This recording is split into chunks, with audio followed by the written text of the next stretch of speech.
কতটা ছিল একটা পেটিতে? হ্যাঁ একটা পেটিতে কতটা ছিল? 100-র উপরে কুইন্টালের উপরে একটা পেটি। মাছও তো দেখ একটা 15 কিলো 16 কিলো করে একটা মাছের সাইজ।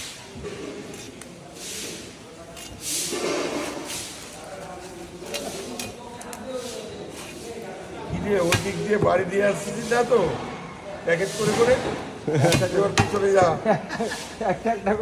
প্যাকেট করে করে ওই দিকে থুয়ে আসছে বুঝলি তো ভাই। আমি এই হিসাবেই পাচ্ছি না কয়টা করে কাটছে একটা প্যাকেটে? যতই কাটে 75 টাকা। পারে না। 1 2 3 4 5 6 7 8 9 10 750 পিস আছে তাই তো? 15টা প্যাকেট হবে 15টা। কটা করে দিচ্ছি?